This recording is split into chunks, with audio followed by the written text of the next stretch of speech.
Good morning my future doctors. तो कैसे आप? तो वो हमेशा की तरह मस्त और स्वस्थ और पढ़ाई में व्यस्त। तो मैं चंचल कुलदीप एक बार फिर से आपका स्वागत करता हूँ इस खूबसूरत से प्लेटफॉर्म पर जिसका नाम है एशियाई नीति, जहाँ पर आपको नीट बेस्ड कंटेंट प्रोवाइड किया जाता है। और अब तक मैंने बायोलॉजी में स्टार्ट पहला चैप्टर क्या किया था, सेल बायोलॉजी स्टार्ट किया था। उसको पूरी तरह खत्म किया हमने, सेल बायोलॉजी को एक एक पॉइंट डिटेल में देखा हमने। और सेल बायोलॉजी को खत्म करने के बाद में डिमांड थी कि ह्यूमन फिजियोलॉजी सर आप पढ़ाइए। तो मैंने ह्यूमन फिजियोलॉजी आपकी डिमांड के अकॉर्डिंग स्टार्ट की। लेकिन ह्यूमन फिजियोलॉजी जो फर्स्ट चैप्टर है उसका नाम है डाइजेस्टिव सिस्टम। लेकिन मैंने डाइजेस्टिव सिस्टम स्टार्ट ना करके पहले जो सबसे टिपिकल और जो स्टूडेंट को सबसे कंफ्यूजिंग टॉपिक लगता है, जिसमें स्टूडेंट के क्वेश्चन बनने में भी क्या आती है, दिक्कत आती है, तो सबसे पहले सबसे टिपिकल चैप्टर उठाया जिसका नाम क्या है, नर्वस सिस्टम।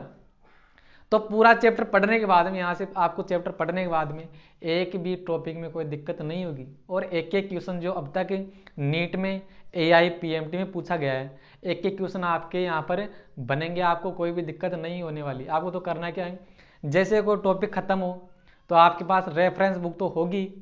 अगर आपके पास रेफरेंस बुक ना है तो आप ले आइए, नहीं है तो ले आइए।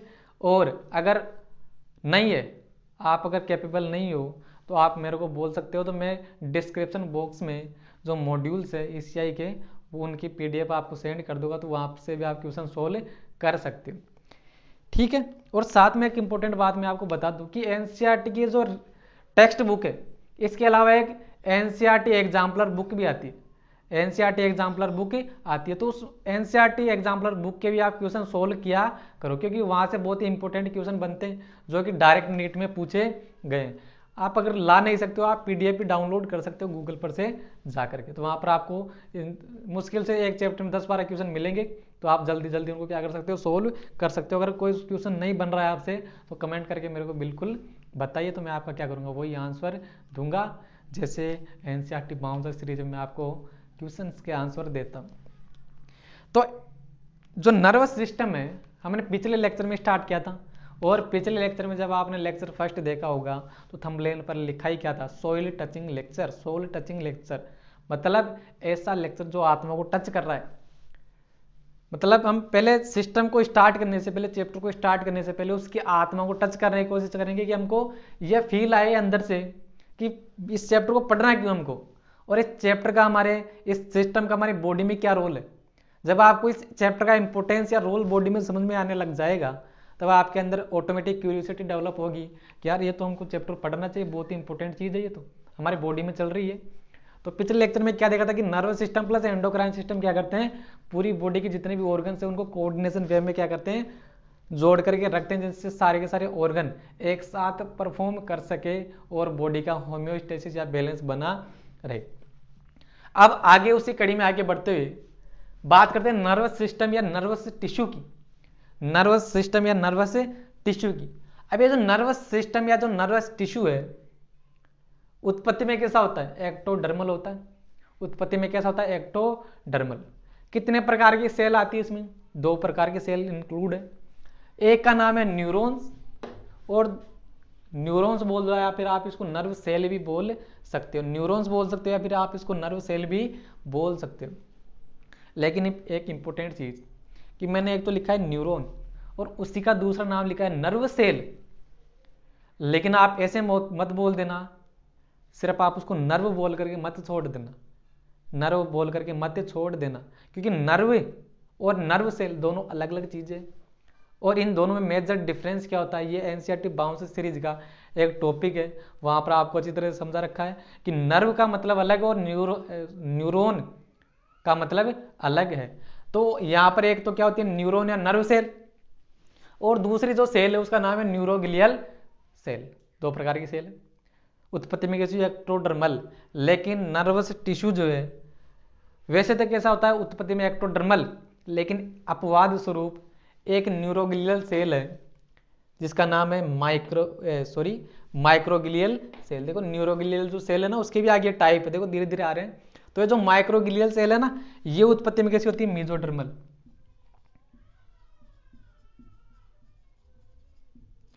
ये क्या है, अपवाद। ठीक है। तो जो न्यूरॉन है एक तो, और एक कौन सी, न्यूरोग्लियल सेल। अब देखो कि दोनों के फंक्शंस क्या है। जैसे कि आपको किसी ने यहां पर टच किया तो आपको पता लगेगा कि किसी ने आपको टच किया है, या जो मैं बोल रहा हूं अब आपको सुनाई दे रहा है, या मैं जो सामने खड़ा हूं वो आपको दिखाई भी दे रहा है। तो ये विजुअल सिग्नल, ऑडिटरी सिग्नल, ये जो टच करने वाले सिग्नल है, ये कहां पर जा रहे हैं, ब्रेन के पास जा रहे हैं। ये ब्रेन एनालिसिस कर रहा है कि सामने क्या चल रहा है, कि मैं क्या बोल रहा हूं। जैसे मैं अब नर्वस सिस्टम बोल रहा हूं, आपको नर्वस सिस्टम ही सुनाई दे रहा है, डाइजेस्टिव सिस्टम तो सुनाई दे रहा होगा। तो ये सिग्नल ब्रेन के पास जाते हैं, कोई टच करेगा सिग्नल कहां पर जाएगा, ब्रेन के पास। मैं बोल रहा हूं तो कान के थ्रू वो सिग्नल ऑडिटरी नर्व के थ्रू कहां पर जा रहे हैं, वो ब्रेन के पास। ये जो मैं आपको दिखाई दे रहा हूं, ये जो मैं आपको दिखाई दे रहा हूं वो भी सिग्नल ऑप्टिक नर्व के थ्रू कहां पर जा रहे हैं, ब्रेन के पास। और ब्रेन फिर क्या कर रहा है, उनका एनालिसिस कर रहा है, फिर वो क्या कर रहा है, उसको प्रॉपर आपको दिखाई दे रहा है, आपको सुनाई दे रहा है, आपको जो टच किया आपको वो पता चल रहा है। तो ये सभी के सभी सिग्नल्स किसके थ्रू ब्रेन के पास पहुंचेंगे, किसके पास, सॉरी आप ऐसे बोल सकते हो कि ऑर्गन से ब्रेन के पास पहुंचेंगे, या ब्रेन से ऑर्गन्स के पास पहुंचेंगे। तो ये किसके थ्रू पहुंचते हैं, नर्व के थ्रू, या नर्व सेल या न्यूरॉन के थ्रू पहुंचते हैं। तो जो न्यूरॉन है उसका फंक्शन क्या होता है, उसका फंक्शन होता है नर्व का ये इंपल्स का कंडक्शन करवाना, इंपल्स का कंडक्शन करवाना, आवेग का संचरण करवाना। आवेग कौन सा, आवेग कौन सा, ये जो मैं आपको दिख रहा हूं आपको, तो ये आपके नर्व में किस रूप में बह रहा है, ये आवेग के रूप में बह रहा है। समझे बात को। तो न्यूरॉन या नर्व सेल का काम क्या होता है, इंपल्स का कंडक्शन। जैसे मेरे को यहां पर किसी ने टच किया, तो वो जो टच किया है ना, वो उद्दीपन, स्टिमुलेशन, वो इंपल्स के रूप में कहां पर पहुंचेगा, मेरे ब्रेन के पास पहुंचेगा। पहुंचाएगी कौन, उसको पहुंचाएगी कौन, न्यूरॉन या नर्व सेल। ये तो समझ गए भाई न्यूरॉन या नर्व सेल का काम क्या होता है। अब दूसरी बात रही न्यूरोग्लियल जो सेल है, ये जो न्यूरोग्लियल जो सेल है उसका काम क्या होता है। ये इंपल्स कंडक्शन नहीं करवाती, पहली बात तो इसका इंपल्स के कंडक्शन में कोई रोल नहीं है। ये आवेग का संचरण नहीं करवाती, आवेग का संचरण नहीं करवाती। फिर ये क्या करवाती है, ये क्या करती है, सपोर्ट प्रदान करती है, प्रोटेक्शन प्रदान करती है, न्यूट्रिशन प्रोवाइड करती है। किसको, न्यूरॉन को। इस कारण इसको सपोर्टिंग सेल भी बोला जाता है। क्या एक प्रकार से सहारा प्रदान कर रही है, कौन, न्यूरोग्लियल सेल। न्यूरॉन क्या कर रही है, इंपल्स का कंडक्शन करवा रही है। तो न्यूरॉन का काम क्या होता है, इंपल्स का कंडक्शन करवाना। न्यूरोग्लियल सेल का रोल इंपल्स के कंडक्शन में कोई भी नहीं है। वो क्या करती है, सिर्फ न्यूरॉन को सहारा प्रदान करती है, सपोर्ट प्रदान करती है, और उसको न्यूट्रिशन प्रोवाइड करती है। ठीक है, यह तो फंक्शंस की बात होगी। अब कुछ इंपॉर्टेंट डिफरेंस भी है जो आपको यहां पर समझने चाहिए, सुनने चाहिए। निसेल्स ग्रेन्यूल्स नाम की संरचना होती है, देखेंगे अभी निसेल्स ग्रेन्यूल्स क्या है। जब न्यूरॉन की हम स्ट्रक्चर देखेंगे ना, तो प्रोटीन के कुछ कण होते हैं, प्रोटीन प्लस राइबोसोम के कण, या ऐसे बोल सकते हो आप कि आर के कण होते हैं, जिनको बोला जाता है क्या, न्यूरॉन्स, सॉरी निसेल्स ग्रेन्यूल्स। तो ये निसेल्स ग्रेन्यूल्स आपको न्यूरॉन्स में देखने मिलेंगे, जबकि निसेल्स ग्रेन्यूल्स न्यूरोग्लियल सेल में देखने आपको नहीं मिलेंगे। ये क्रॉस लगाया ना, इसका मतलब है एब्सेंट। अब अगला डिफरेंस ये है कि न्यूरॉन में सेंट्रियोल नहीं देखने मिलता, न्यूरॉन में सेंट्रियोल देखने नहीं मिलता। तो ये सेंट्रियोल क्या है, तो सेंट्रियोल अगर आपने सेल बायोलॉजी पढ़ी है, मेरे लेक्चर अगर आपने फॉलो किए हैं, देखे हैं, सुने हैं उनको अगर अच्छी तरह से, तो एक टॉपिक है वहाँ पर सेंट्रियोल, तो उसकी स्ट्रक्चर आपको अच्छी तरह से समझा भी रखी है, फंक्शंस भी आपको अच्छी तरह से समझा रखे हैं। लेकिन अगर आपने नहीं पढ़ा है तो आपको जरूर पढ़ना चाहिए सेल बायोलॉजी, मैं सजेस्ट कर रहा हूँ आपको पहले, क्योंकि सेल बायोलॉजी बार बार आपके यूज आएगी बायोलॉजी के किसी ना किसी चैप्टर में, तो आपको कहीं ना कहीं आकर के वो टांग अड़ा देगी। लेकिन अगर आपने नहीं पढ़ी ना, तो एक बार आप ऐसे याद रख लो कि सेंट्रियोल, फिलहाल आप क्या याद रख लो, सेंट्रियोल का रोल किस में होता है, सेल डिवीजन से। सेंट्रियोल क्या करता है, सेल डिवीजन करवाता है। तो न्यूरॉन्स में सेंट्रियोल नहीं है, तो उसमें कैपेसिटी ऑफ डिवीजन भी नहीं होगा। कैपेसिटी ऑफ डिवीजन भी नहीं होगा, मतलब न्यूरॉन विभाजन नहीं कर सकते। अब आपको ये डाउट आ रहा होगा दिमाग में कि सर कि आपने बोला कि न्यूरॉन्स में डिवीजन नहीं होता, चलो ठीक है मान लिया कि, लेकिन हमारे जो बॉडी है उसमें लाखों की संख्या में क्या पाए जाते हैं, लाखों की संख्या में क्या पाए जाते हैं, न्यूरॉन्स पाए जाते हैं, नर्व सेल पाए जाते हैं। तो फिर वो लाखों की संख्या में पाए जाते हैं, उनका नंबर ऐसे इतना ज़्यादा क्यों है? तो मैं आपकी जानकारी के लिए बता दूं कि जब हम एम्ब्रियोनिक स्टेज में थे ना, तब उसमें सेंट्रियोल पाया जाता था, न्यूरॉन्स में सेंट्रियोल पाया जाता था। कहाँ पर? एम्ब्रियोनिक स्टेज में पाया जाता था। इस कारण उसने डिवीजन कर करके क्या कर लिया, अपने नंबर बढ़ा लिए। और जब हम एम्ब्रियोनिक स्टेज में थे ना, तब उसको वहां पर क्या बोला जाता है, न्यूरोब्लास्ट। तो न्यूरोब्लास्ट से किसका निर्माण हुआ है, न्यूरॉन्स का निर्माण हुआ है। तो न्यूरोब्लास्ट में डिवीजन की कैपेसिटी थी, लेकिन न्यूरॉन्स में कैपेसिटी डिवीजन की नहीं होती है, क्योंकि न्यूरॉन्स में सेंट्रियोल एब्सेंट होता है, उस कारण इसमें कैपेसिटी ऑफ डिवीजन क्या रहती है, एब्सेंट रहती है। अब उधर बात करें तो न्यूरोग्लियल सेल में बात करें, इसमें सेंट्रियोल क्या होगा, प्रेजेंट होगा, सेंट्रियोल प्रेजेंट होगा। तो सेंट्रियोल प्रेजेंट होगा तो इसमें कैपेसिटी ऑफ डिवीजन भी क्या होगी, प्रेजेंट होगी। ये विभाजन कर सकती है, विभाजन कर सकती, वो विभाजन नहीं कर सकती।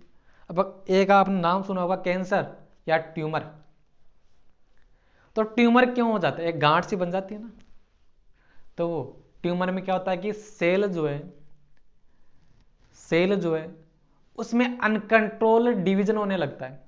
मतलब जितनी कोशिका चाहिए ना, उतनी कोशिका बनने के बाद में भी डिवीजन रुकता नहीं है कोशिका में।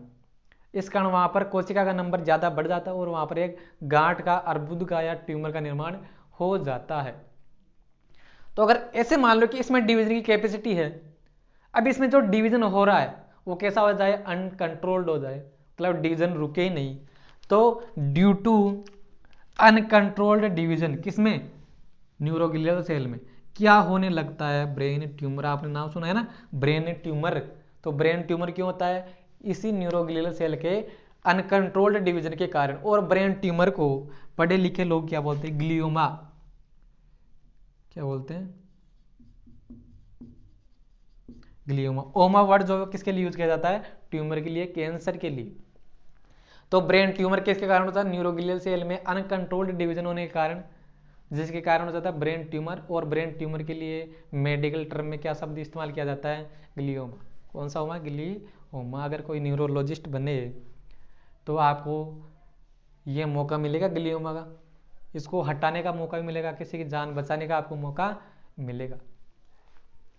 ठीक है, ये तो बात किसकी, न्यूरोग्लियल सेल की बात होगी, न्यूरॉन की सेल की बात हो गई। अब जो न्यूरोग्लियल सेल है ना, उसके भी फिर आगे टाइप है, दो प्रकार के टाइप है, एक तो माइक्रोग्लियल सेल और दूसरा टाइप है मैक्रोग्लियल सेल। अब आपको नाम से पता लग रहा होगा, माइक्रो मतलब छोटी, आकार में छोटी होगी, मैक्रो मतलब आकार में बड़ी होगी। अब माइक्रोग्लियल सेल बताया ना, अपवाद होती है, क्योंकि ये उत्पत्ति में क्या होती है, मेसोडर्मल। फंक्शन क्या होता है इसका, फेगोसाइटोसिस करती, जो भी डेब्रिज सब्सटेंस है उनको क्या कर देती है, फेगोसाइटोसिस करती है। तो फंक्शन क्या है इसका, phagocytosis of debris and infectious substance. इस कारण इसको क्या बोला जाता है, स्क्वेंजर। स्क्वेंजर मतलब सफाई कर्मी। तो स्क्वेंजर सेल भी बोला जाता है कि इसको, माइक्रोग्लियल सेल को। समझ में आया। अब माइक्रोग्लियल सेल के बाद में तो दूसरी सेल है, दूसरी प्रकार की जो न्यूरोग्लियल सेल है उसका नाम है मैक्रोग्लियल सेल। देखो नाम से पता चल रहा है, मैक्रोग्लियल मतलब, मैक्रो का मतलब क्या होती है, बड़ी होगी साइज में, थोड़ी उसकी तुलना में बड़ी होगी। देखो न्यूरोग्लियल सेल को जनरली ग्लियल सेल भी लिखा हुआ कहीं पर आ जाता है। अगर आप कोई रेफरेंस बुक देखोगे तो अगर क्वेश्चन सोल्व करोगे ना, तो वहां पर डायरेक्ट ग्लियल सेल लिख रखा होगा। तो ग्लियल सेल का मतलब न्यूरोग्लियल सेल ही है, आपको कंफ्यूज नहीं होना है। तो जो दूसरे प्रकार की न्यूरोग्लियल सेल उसका नाम है मैक्रोग्लियल सेल, मतलब आकार में क्या होगी, बड़ी। अब ये कितने प्रकार की होती है, 4 प्रकार की। कितने प्रकार की होगी, 4 प्रकार की। पहली प्रकार की जो सेल है उसका नाम है एस्ट्रोसाइट सेल। एस्ट्रोसाइट सेल कौन सी सेल है, एस्ट्रोसाइट सेल। अब ये एस्ट्रोसाइट सेल क्या करती है, ब्लड ब्रेन बैरियर का फॉर्मेशन करती है। अभी जो चारों प्रकार की या जो न्यूरोग्लियल सेल की जो टाइप है ना, मैंने एनसीईआरटी बाउंसर सीरीज में वहां पर आपको एक क्वेश्चन करवाया था, तो उसमें इसके टाइप भी न्यूरोग्लियल सेल के करवा रखे हैं। तो एक बार उस वीडियो को आप जा करके जरूर देखें चैनल पर। तो यहाँ पर देखो, आप डिटेल में समझो इसको कि जो पहली प्रकार की मैक्रोग्लियल सेल है उसका नाम है एस्ट्रोसाइट सेल। तो इसका फंक्शन क्या है, ब्लड ब्रेन बैरियर का फॉर्मेशन करती है। अब ये चीज क्या है, देखो मैं समझाऊं आपको कि ब्रेन में ब्लड की सप्लाई रहेगी कि नहीं रहेगी। अब जो वहां पर जो ब्रेन में ब्लड वेसल्स है और ब्लड वेसल्स में जो ब्लड है उसमें न्यूरोटॉक्सिक नाम का केमिकल सब्सटेंस रहता है। क्या, न्यूरोटॉक्सिक नाम का केमिकल सब्सटेंस रहता है। अगर वो केमिकल सब्सटेंस ब्लड वेसल्स से निकल करके अगर वो ब्रेन के पास चला जाए ना, तो वो न्यूरोन को क्या कर देगा, डैमेज कर देगा वो। तो इससे तो खतरा है। तो हमको क्या करना है, मान लो कि ये ब्रेन है और ये क्या है, ब्लड वेसल। तो ये एस्ट्रोसाइट सेल क्या करेगी, इस ब्लड वेसल के चारों तरफ लिपट करके क्या करेगी, टाइट जंक्शन का फॉर्मेशन करेगी। अब टाइट जंक्शन का फॉर्मेशन करेगी तो उस वजह से जो इस ब्लड वेसल में न्यूरोटॉक्सिन नाम का जो सब्सटेंस है वो निकल करके ब्रेन के कांटेक्ट में नहीं आ पाएगा। अब ब्रेन के कांटेक्ट में नहीं आ पाएगा तो क्या होगा, ब्रेन या जो नर्व्स न्यूरॉन है वो क्या रहेगी, प्रोटेक्ट रहेगी कि नहीं। तो अब ब्लड ब्रेन बैरियर का मेन क्या होता है, समझ में आया। एनसीईआरटी बाउंसर सीरीज में आपको बताया था ना, जब चैप्टर चलेगा ना तो डिटेल में एक एक चीजें देखेंगे। तो ब्लड ब्रेन बैरियर मतलब ब्लड वेसल के बीच में और ब्रेन के बीच में बैरियर का फॉर्मेशन कौन करती है, एस्ट्रोसाइट सेल करती है। किसको रोकने के लिए, वो न्यूरोटॉक्सिक सब्सटेंस को रोकने के लिए। अब जो दूसरी सेल है उसका नाम है एपिंडाइमल। कौन सी, ये देखो, ये जो हमने एस्ट्रोसाइट सेल तो आपने देख ली। दूसरे प्रकार की एपिंडाइमल सेल, इस सेल में क्या होंगे, सीलिया प्रेजेंट होते हैं। और ये सीलिया क्या करेंगे, जो ब्रेन में और स्पाइनल कॉर्ड में जो सीएसएफ होता है उस सीएसएफ के संवेदन में क्या करते हैं, सहायता करते हैं। सीएसएफ की फुल फॉर्म क्या है, सेरिब्रो स्पाइनल फ्लूइड। अब सीएसएफ क्या होता है, पीएच क्या है, इसका फंक्शंस क्या है, वो सभी अलग से टॉपिक देखेंगे। सीएसएफ वहां पर हम देखने वाले। फिलहाल आप नो टेंशन रह के लेक्चर को सुनते रहे।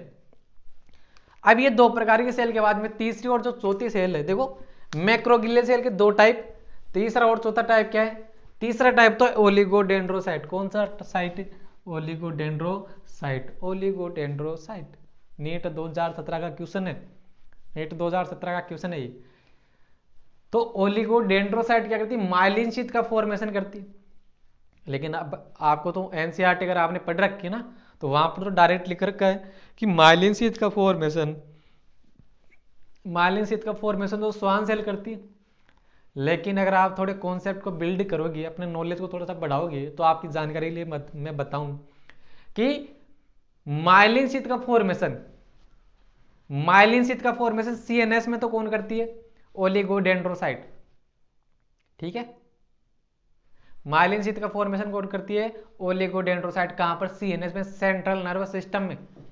लेकिन जो है स्वान सेल क्या करती है, माइलिन शीथ का फॉर्मेशन ही करेगी, लेकिन वो कहां पर करेगी, पीएनएस में, पेरिफेरल नर्वस सिस्टम में। तो अगर सिंपल ऐसे लिख रखा है ना कि माइलिन शीथ का फॉर्मेशन कौन करती है और वहां पर सिर्फ एक ही ऑप्शन है, स्वान सेल, तो वही एनसीईआरटी के अकॉर्डिंग क्या जाएगा, स्वान सेल ही जाएगा।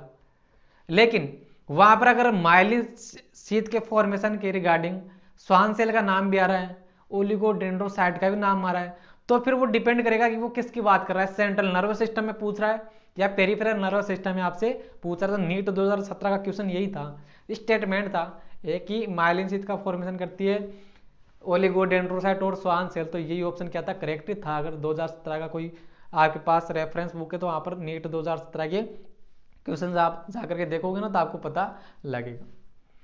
तो ये तो किसकी बात हुई, न्यूरोग्लियल सेल की।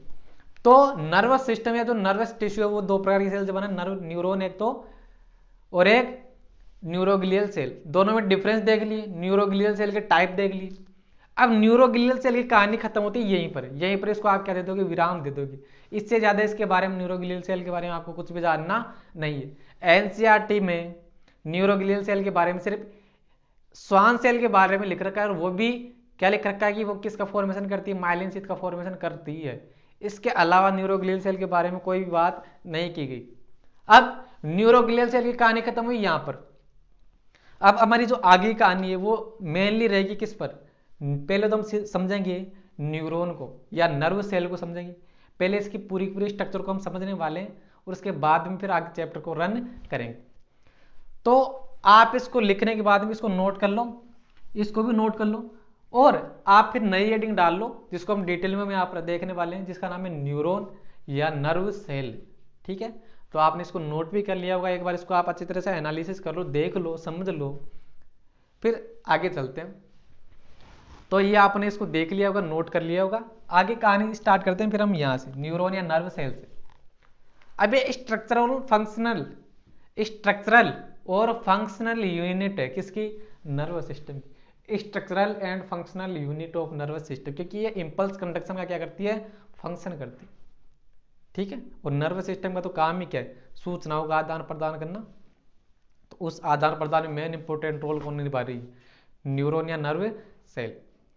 अब इससे इंपॉर्टेंट एक और बात कि longest cell of the body, अगर आपने सेल बायोलॉजी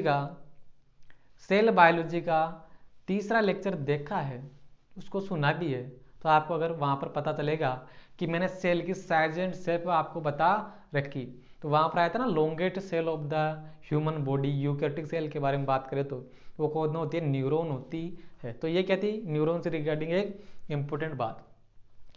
अब देखो एक और इंपॉर्टेंट बात कि मैंने बताया था ना एम्ब्रियोनिक स्टेज में डिवीजन ऑफ कैपेसिटी पाई जाती है न्यूरॉन में, इस कारण उनका नंबर बढ़ जाता है।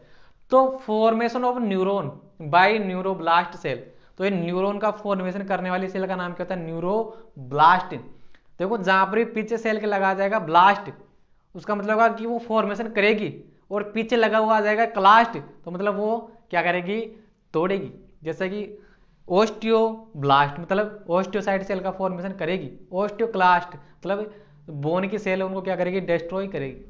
तो न्यूरॉन का फॉर्मेशन कहां से होता है, न्यूरोब्लास्ट सेल्स। इंपॉर्टेंट बात क्या है कि न्यूरॉन में डिवीजन की कैपेसिटी नहीं पाई जाती, लेकिन न्यूरोब्लास्ट में डिवीजन कैपेसिटी पाई जाती है। समझ गए कि नहीं बात को। तो ये बात थी। अब न्यूरॉन जो है उसमें डिवीजन की कैपेसिटी नहीं पाई जाती, लेकिन उसमें इलोंगेशन की गुण या इलोंगेशन की क्षमता पाई जाती। इलोंगेशन समझते हो, दीर्घीकरण मतलब लंबाई चौड़ाई बढ़ना, तो ये इलोंगेशन की क्षमता उसमें पाई जाती है। और जो न्यूरॉन है उसका डायग्राम हम अभी देखने वाले हैं, अभी आप सब्र रखो थोड़ा। 3 पार्ट होते हैं उसके, एक है साइटोन, दूसरा डेंड्रोन, तीसरा एक्सोन। ठीक है, अभी आपको डायग्राम में अच्छी तरह से आपको दिखेगा साइटोन, डेंड्रोन और एक्सोन। अब डेंड्रोन और एक्सोन को दोनों को सेल प्रोसेस भी बोला जाता है और न्यूराइड्स भी बोला जाता है। क्या बोला जाता है, सेल प्रोसेस या न्यूराइड्स भी इनको बोला जाता है।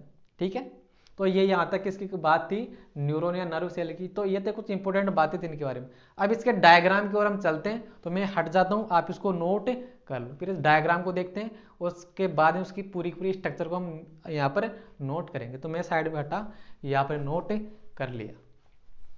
ठीक है, तो ये आपने नोट कर लिया, उसके बाद में हम चलते हैं आगे।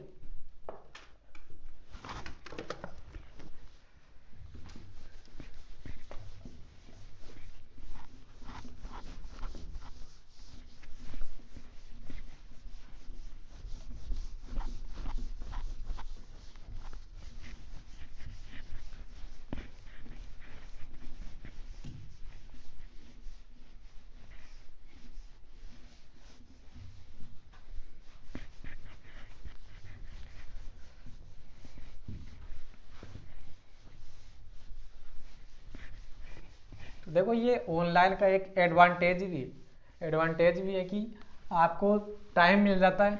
आप लेक्चर को अगर कोई चीज़ छूट गई तो उसको आप वापस भी देख सकते हो ना, लेकिन आप इसका मिसयूज ना करें। मिसयूज कैसे, ये ऐसे नहीं कि आपको खाना खा रहे हो, बेड में लेटे लेटे अच्छी तरह से मजा आ रहा है कि आप लेक्चर देख रहे हैं, तो ऐसा नहीं। आप इसको एक ऑफलाइन क्लास ही मान करके चले, आप ऐसा मान करके चले कि मैं आपके सामने खड़ा हूँ, आपको पढ़ा रहा हूँ, और जैसे सिंसियरिटी आप ऑफलाइन क्लास में दिखाते हो ना, वैसे सिंसियरिटी अगर आप ऑनलाइन में दिखाओगे तो फिर आपको अंदर से ये फील आएगी कि मैं अच्छी तरह से पढ़ रहा हूँ, मैं अपने साथ कोई भी बेईमानी नहीं कर रहा हूँ, तभी आपका सिलेक्शन हो पाएगा। तो ये बहुत ही अच्छा प्लेटफॉर्म है वैसे तो, लेकिन इसके मिसयूज के कारण क्या हो जाता है आपके लिए एक थोड़ा सा डिसएडवांटेज भी है इसका। तो देखो हम देखते हैं स्ट्रक्चर किसकी, न्यूरॉन की। तो आप हेडिंग डालो स्ट्रक्चर ऑफ न्यूरॉन या नर्व सेल। देखो स्ट्रक्चर की आप छोटी क्लास में देखते आ रहे हो उसकी संरचना को, तंत्रिका कोशिका की संरचना को, कि ये देखो इसकी संरचना कैसी होती है।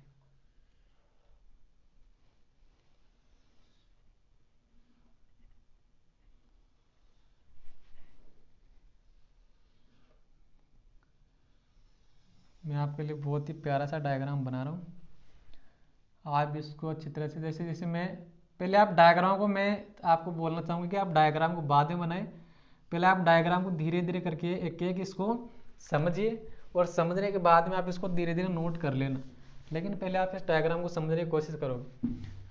और आपको ये गलत फहमी है कि डायग्राम को क्या समझना है, तो या आप ये गलत सोचती, डायग्राम को जब तक नहीं समझोगे ना तो थ्योरी आपको समझ में नहीं आएगी।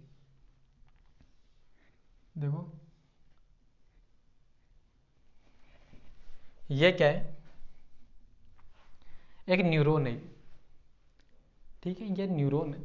तो न्यूरॉन वाला जो ये पार्ट है ना बीच में, ये पार्ट गोल गोल आपको जो दिखाई पड़ रहा है, जैसे सेल होती है ना, तो सेल की एक बॉडी होती है, वैसे ही ये क्या है, न्यूरॉन जो है, ये बीच वाला जो पार्ट है ना, इसके अंदर क्या प्रेजेंट रहता है, न्यूक्लियस प्रेजेंट रहता है। क्या प्रेजेंट रहेगा, ये न्यूक्लियस, ठीक है। तो ये जो ये बीच वाला पार्ट है पूरा का पूरा, इस पार्ट को बोला जाता है सेल बॉडी। क्या बोला जाएगा इसको, सेल बॉडी। और ये यहाँ पर इसमें क्या भरा हुआ है, देखो ये इसमें भरा हुआ है क्या, साइटोप्लाज्म। देखो अभी 3 पार्ट बताए थे ना मैंने आपको, सेल बॉडी, डेंड्रोन और एक्सोन। तो ये वाला कौन सा वाला, ये बीच वाला, ये जो पार्ट है ना, इसको बोला जाता है साइटोन बोला जाता है, इसको सोमा भी बोला जाता है, सॉरी साइटोन है, साइटोन, साइटोन ही बोला जाता है, सोमा भी बोला जाता है, सेल बॉडी भी बोला जाता है। सेल बॉडी बड़ा लिखूं, दिखाई दे रहा है, शायद आपको दिखाई नहीं दे रहा होगा, तो मैं इसको थोड़ा बड़ा लिखने की कोशिश करता हूँ कि ये वाले इस पार्ट को क्या बोला जाएगा, सेल,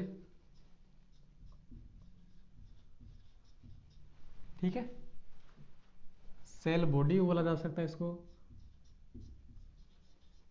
साइटोन बोल सकते हैं, सोमा भी बोल सकते हैं इसको,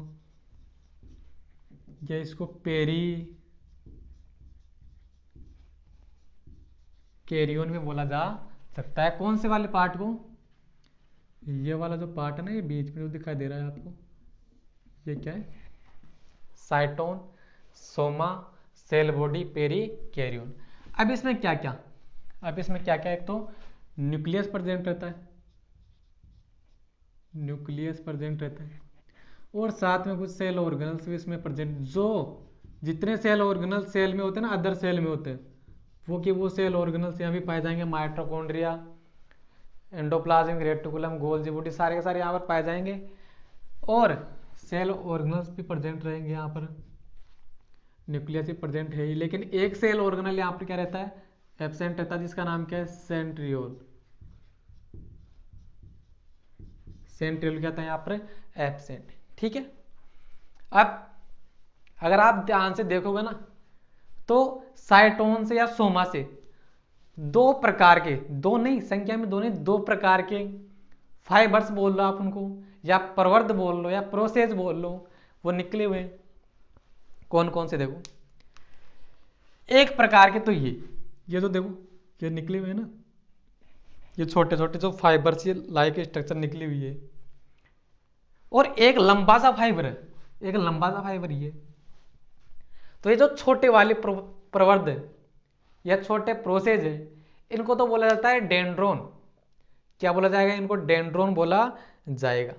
और ये जो लंबे वाले प्रवर्ध है ना, ये जो लंबे वाले प्रोसेस है, इनको बोला जाता है क्या, एक्सोन, एक जोन संख्या में कितना है, एक है। और ये डेंड्रोन संख्या में देखो एक से ज्यादा। तो देखो ये वाला क्या है, पहली बात तो डेंड्रोन और एक्सोन की बात करने से पहले सेल बॉडी जो होगी, अब सेल बॉडी में क्या भरा रहेगा, साइटोप्लाज्म भरा रहेगा कि नहीं भरा रहेगा। ये देखो ये वाला जो सेल बॉडी में, जैसे सेल में क्या होता है साइटोप्लाज्म, वैसे न्यूरॉन की सेल बॉडी में क्या भरा रहेगा, साइटोप्लाज्म भरा रहेगा। अब साइटोप्लाज्म के अलावा सेल बॉडी में कुछ ऐसे कण लाइक संरचना, छोटे छोटे से कण दिखाई पड़ते, जो मैंने रेड कलर से बनाए ना। अगर आपको विजुअल नहीं दिख रहा है ना तो देखो, अब अगर गौर से देखोगे ना तो रेड रेड कलर की आपको ऐसी संरचना दिखाई हो देगी।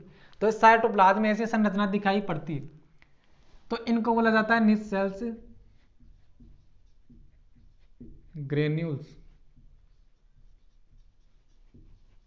निसल्स ग्रेन्यूल्स, निसल्स कण बोल दो इनको, निसल्स ग्रेन्यूल्स बोल दो।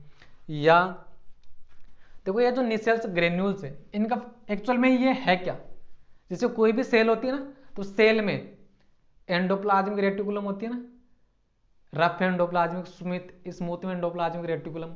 तो ये जो निसल्स ग्रेन्यूल है, ये क्या होते हैं, RER के क्या होते हैं, कणी होती है एक्चुअल में। तो ये क्या है, मॉडिफाइड RER मान लो इसको, मॉडिफाइड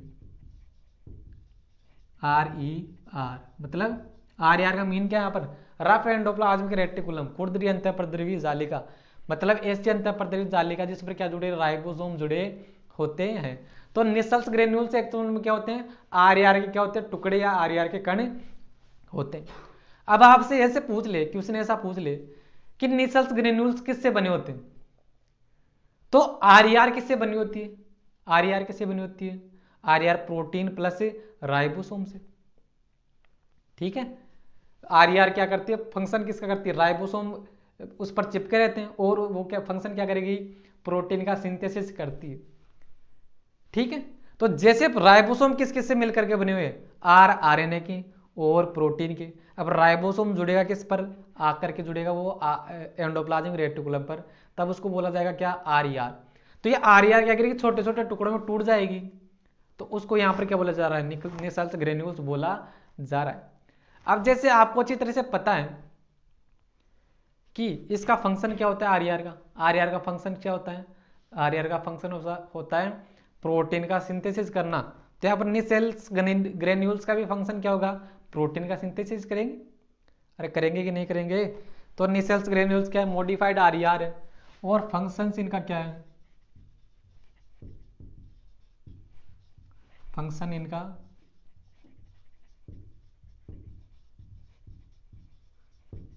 प्रोटीन सिंथेसिस। समझ गए, बहुत इंपॉर्टेंट क्वेश्चन है ये। निसल्स ग्रेन्यूल्स पर तो कई बार क्वेश्चन पूछे भी गए, और आपको ये मॉड्यूल्स में, NCERT एग्जाम्पलर्स में, ये जो आपके जो रेफरेंस बुक आती है उनमें आपको देखने मिलेगा क्या होते हैं निसल्स ग्रेन्यूल्स, मॉडिफाइड RER होते हैं, और प्रोटीन सिंथेसिस का क्या करते हैं, काम करते हैं। समझ गए। अब आगे बात करें तो साइटोप्लाज्म की बात है, निसल्स ग्रेन्यूल्स की। अब सेल बॉडी जो है उससे दो प्रकार के प्रोसेस निकले हुए कि नहीं निकले हुए। छोटे वाले जो प्रोसेस है ना उनको बोला जाता है डेंड्रोन्स। क्या बोला जाता है, डेंड्रोन्स, संख्या में क्या एक से ज्यादा। और एक लंबा सा प्रोसेस निकला उसका बोला जाता है एक्सोन बोला जाता है। अभी जो डेंड्रोन्स है ना, ये ऐसे आगे भी इनमें क्या पाई जाती है, ऐसे ब्रांचेज पाई जाती है, ऐसे आपको ब्रांचेज इसमें देखने मिलेगी। ठीक है, तो ये क्या है, छोटे वाले प्रोसेस क्या है, इनको बोला जाता है डेंड्रोन। इनको बोला जाएगा क्या,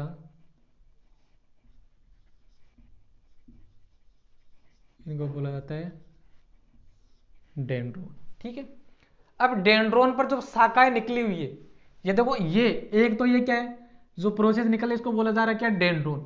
लेकिन डेंड्रोन के भी आगे जो ब्रांचेज निकली हुई उनको बोला जाता है dendrites. Dendrites, dendrite, dendrites actual में क्या है, ब्रांचेज ऑफ डेंड्रोन। ठीक है, कईयों को तो यही नहीं पता कि डेंड्रोन और डेंड्राइट में क्या डिफरेंस होता है। डेंड्रोन तो एक लंबा छोटा एक सेल बॉडी से निकलने वाला अकेला प्रोसेस है, लेकिन डेंड्राइट क्या होते हैं कि डेंड्रोन के आगे जो शाखाएं पाई जाती है उनको क्या बोला जाता है, डेंड्राइट बोला जाता है, ब्रांचेज ऑफ डेंड्रोन। समझ गए बात को।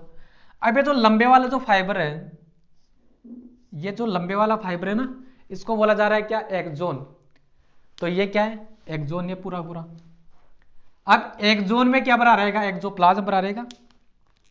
एक्सोन में से क्या भरा रहेगा, एक्सोप्लाज्म भरा रहेगा। तो इधर लिख देता हूं मैं कि एक्सोन में क्या भरा रहेगा, जैसे साइटोन में क्या है, साइटोप्लाज्म, जैसे एक्सोन में क्या भरा रहेगा, एक्सोप्लाज्म। ठीक है। और एक्सोन की जो मेम्ब्रेन है उसको यहां पर बोला जाता है एक्सोलेमा। कौन सी लेमा, एक्सोलेमा।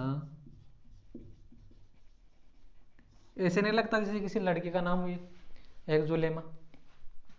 ठीक है। तो एक्सोलेमा क्या, एक्चुअल में एक्सोन की जो मेम्ब्रेन है उसको क्या बोला जा रहा है, एक्सोलेमा। अब जो एक्सोन है उससे भी आगे देखो ऐसे ब्रांचेज निकली होती, ब्रांचेज निकली होती है, जिनको बोला जाता है क्या,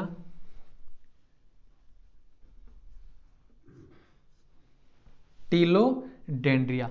ये जो ब्रांचेज निकली हुई है ना, ये एक जोन पर आखिरी सिर है क्या है, ऐसे साकित है, तो इसको बोला जा रहा है टीलो, दिख रहा है, टीलोडेंड्रिया, टीलोडेंड्रिया। ठीक है।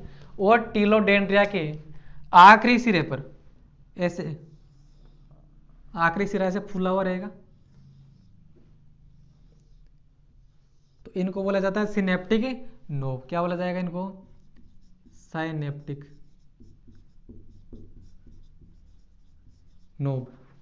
और सिनेप्टिक नोब्स में कुछ ऐसे देखो छोटी छोटी वेसाइकल पुटिकाएं प्रेजेंट रहेगी। ठीक है।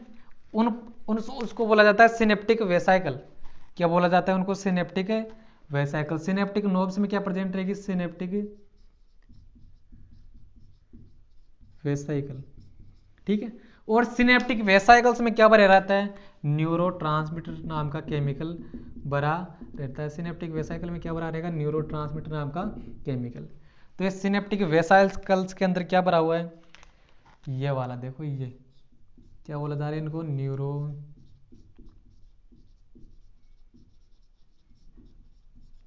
ट्रांसमीटर। अभी न्यूरो ट्रांसमीटर क्यों पाया जाता है, इसका रोल क्या है, जब हम इंपल्स कंडक्शन की प्रोसेस देखोगे ना तो आपको समझ में आएगा न्यूरो ट्रांसमीटर तो बहुत ही काम की चीज है ना। तो आप फिलहाल इसको यहीं पर विराम दे कि न्यूरो ट्रांसमीटर कुछ ना कुछ तो होता है। तो यहीं पर इसकी संरचना खत्म नहीं होती, क्वेश्चन और कंफ्यूजन क्वेश्चन है ना, वो तो यहीं से बनेगी। अब आगे जो देखो यहीं पर संरचना खत्म नहीं हुई। आगे मैं आपको समझाने की कोशिश करूंगा कि जो ये एक्सोन है इस पर ऐसे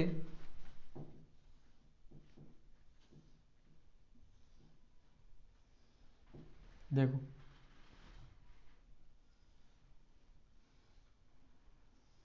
ऐसे देखो, ऐसे वसा का आवरण पाया जाता है, वसा का आवरण पाया जाता है, वसीय आवरण पाया जाता है,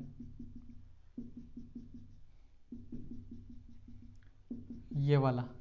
तो ये जो वसीय आवरण है ना इसको बोला जाता है माइलिन शीथ। कौन सी शीथ, माइलिन शीथ। ये वाली जो मैंने बनाई ना, ये क्या है, माइलिन,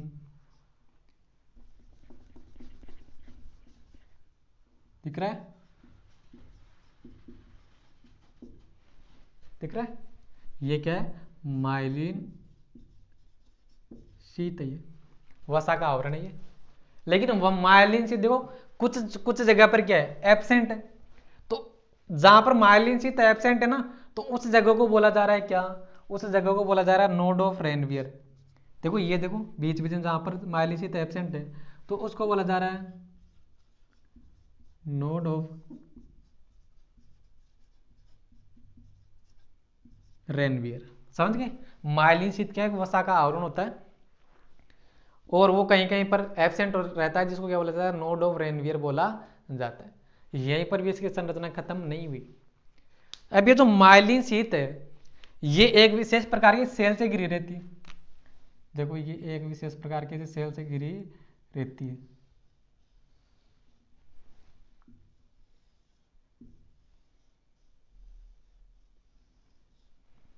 ठीक है, ये विशेष प्रकार की सेल है।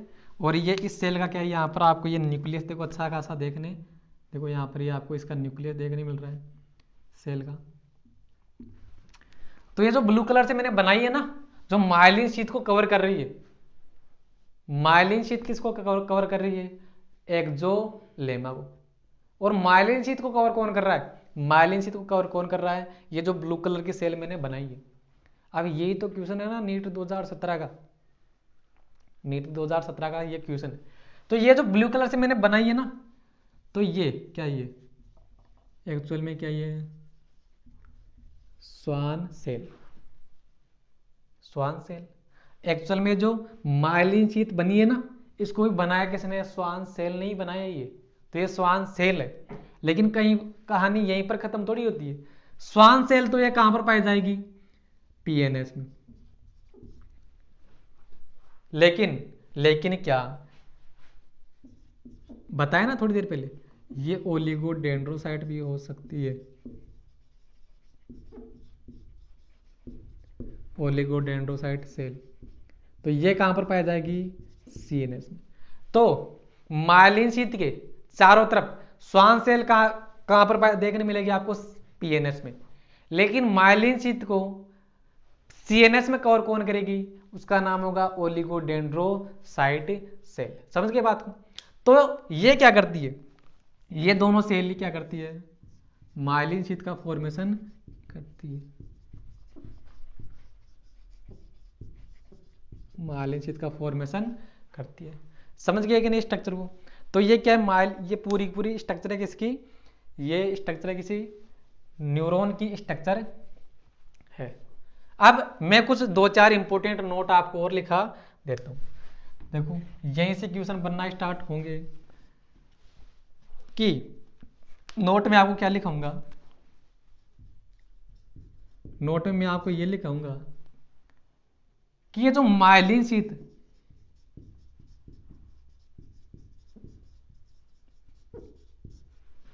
वो ऐसा तत्व है कि नहीं, ऐसा तत्व कहीं पर कहीं कहीं जगह पर एब्सेंट भी है ना, तो उन जगह को क्या बोला जा रहा है, नोड ऑफ रेनवियर बोला जा रहा है। तो ये माइलिन शीट कैसी परत है, ऐसा तत्व। लेकिन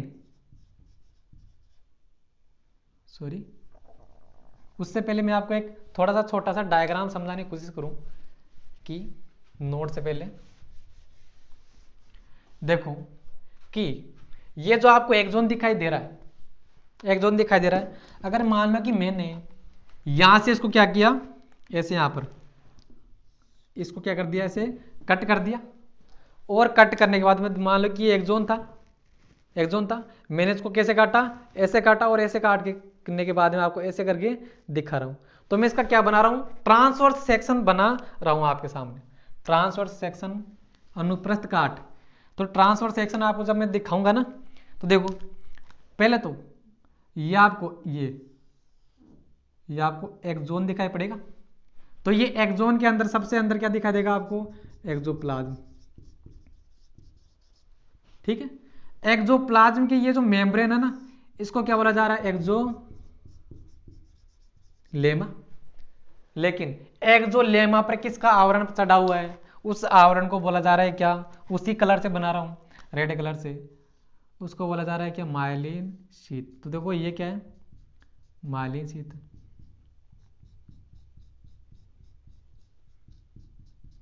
ये क्या है, माइलिन शीट, जो रेड कलर से मैंने बनाई ना। तो ये रेड कलर वाली क्या है, ये क्या है, माइलिन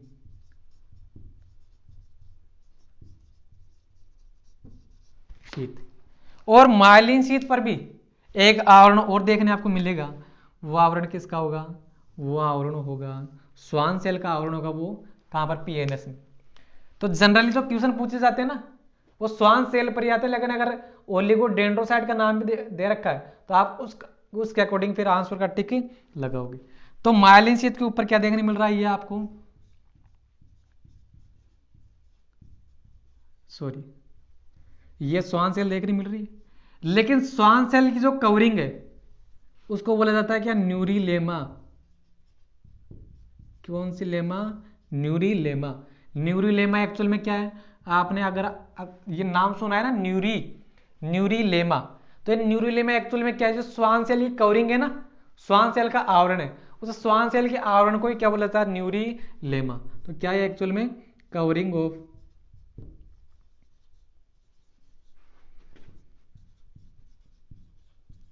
श्वान सेल। तो ये क्या है, ट्रांसवर्स सेक्शन है किसका, TS, transverse section of axon.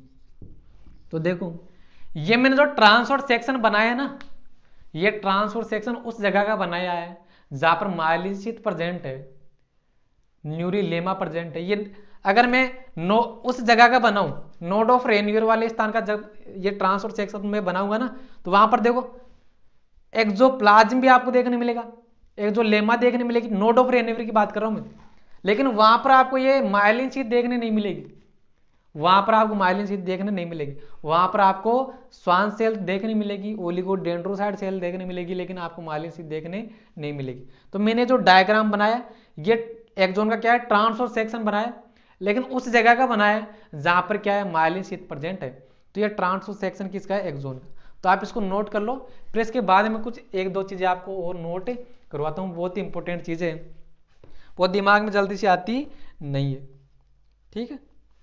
तो आप इसको नोट कर लो, फिर मैं इसको मिटा रहा हूँ। तो यह आपने इसको नोट किया होगा, मैं इसको मिटा रहा हूँ, लेकिन डायग्राम को नहीं मिटाऊंगा मैं, क्योंकि डायग्राम में आपको थोड़ा सा विजुलाइज भी करवाना है ना।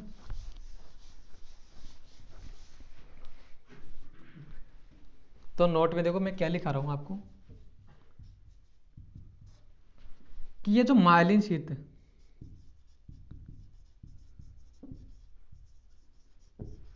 कैसी है, असतत, ठीक है। लेकिन अगर मैं न्यूरीलेमा की बात करूं, न्यूरीलेमा, देखो न्यूरीलेमा एक्चुअल में क्या थी, ये जो श्वान सेल की कवरिंग है ना, उसी को क्या बोला जा रहा है, न्यूरीलेमा बोला जा रहा है। लेकिन अगर आप डायग्राम को ध्यान से देखोगे ना, तो नोड ऑफ रेनवियर पर आपको माइलिन शीथ देखने नहीं मिलेगी, नोड ऑफ रेनवियर पर माइलिन शीथ देखने नहीं मिलेगी, लेकिन नोड ऑफ रेनवियर पर आपको श्वान सेल या न्यूरीलेमा आपको देखने मिलेगी। तो ये जो न्यूरीलेमा है ये असतत थोड़ी है, ये तो पूरी की पूरी सतत कवरिंग है किसकी, श्वान सेल की। तो ये कैसी है, सतत होती है, सतत होती है। दूसरा नोट में ये आपको एक और लिखाऊंगा कि नोड ऑफ रेनवियर पर, नोड ऑफ रेनवियर पर आपको माइलिन शीथ देखने नहीं मिलेगी, लेकिन नोड ऑफ रेनवियर पर न्यूरीलेमा आपको देखने मिलेगी। तो ये पॉइंट आपको क्लियर हुए कि नहीं हुई, ठीक है। तो आप इसको नोट कर लो, ये हमारे यहाँ पर डायग्राम भी खत्म होता है, इससे इंपॉर्टेंट चीजें भी खत्म होती है। अब एक एक करके हम क्या समझेंगे, एक एक करके तीनों पार्ट समझेंगे। पहले इसको साइटोन को मैं आपको समझाऊंगा, उसके बाद में आपको डेंड्रोन समझाऊंगा, उसके बाद में एक्सोन समझाऊंगा। ये तो सिर्फ अभी तक डायग्राम है, पिक्चर अभी बाकी है, तो आप इसको नोट कर लो, मैं साइड में हटा। तो देखो इस डायग्राम में एक चीज एक और ऐड कर लेना आप, वो ऐड क्या करना आपको चीज, देखो पहले मैं आप इसको थोड़ा सा हटा देता हूँ जिससे लिखने के लिए जगह मिले कि वो चीज क्या है, वो स्थान क्या है। देखो ये जो साइटोन है, साइटोन से क्या उत्पन्न हुआ है, एक्सोन उत्पन्न हुआ, लेकिन जहां से साइटोन का वो पार्ट जहां से एक्सोन की उत्पत्ति हो रही है, ये वाला पार्ट जहां से एक्सोन की उत्पत्ति हो रही है, तो उस पार्ट को बोला जाता है एक्सोन हिलोक। क्या बोला जाता है, एक्सोन हिलोक बोला जाता, एक्सोन हिलोक बोल सकते हैं इसको, या फिर ट्रिगर जोन भी बोल सकते हैं इसको, ट्रिगर जोन, एक्सोन हिलोक या ट्रिगर जोन। एक्चुअल में ये है क्या, साइटोन का वह भाग जहां से एक्सॉन की उत्पत्ति होती है। समझ गए बात को? तो साइटोन का वह भाग जहाँ से एक्सॉन की उत्पत्ति होती है उसको क्या बोला जाता है? एक्सॉन हिलोक बोला जाता है। अब इसका ट्रिगर जोन नाम क्यों है? इस नाम का भी एक बड़ा कारण है। तो जब मैं आपको इम्पल्स कंडक्शन समझाऊंगा ना, वहाँ पर आपको अच्छी तरह से पता लगेगा कि इसको ट्रिगर जोन क्यों बोला जाता है। एक्चुअल में जो इम्पल्स जनरेट होता है वो एक्सॉन हिलोक से ही जनरेट होता है। तो ये हमारा क्या था आज का प्रोग्राम, इसमें हमने क्या क्या देखा? हमने पहले तो देखा क्या, इसमें एक हमने पूरी पूरी एक जो न्यूरॉन है उसकी संरचना को अच्छी तरह से समझ लिया। नर्वस जो टिश्यू है उसमें दो प्रकार की सेल पाई जाती है, दोनों प्रकार की सेल के बारे में देख लिया, न्यूरोग्लियल सेल की टाइप्स के बारे में देख लिया। तो ये आज का हमारा लेक्चर था। इस लेक्चर में आपको बहुत बेसिक चीज़ें आपको समझने के लिए मिली होगी। अब आगे आने वाले लेक्चर में हम क्या देखेंगे, वही पहले तो न्यूरॉन की जो एक एक पार्ट है उसको समझेंगे, उसके बाद में इम्पल्स कंडक्शन, उसके बाद में ब्रेन, फिर उसके बाद में क्या, पेरिफेरल नर्वस सिस्टम। ऐसे हमारा सेल चैप्टर का पूरा क्या रहेगा, प्रोसेस चलेगा। तो मिलेंगे अगले लेक्चर में, तब तक के लिए थैंक यू वेरी मच।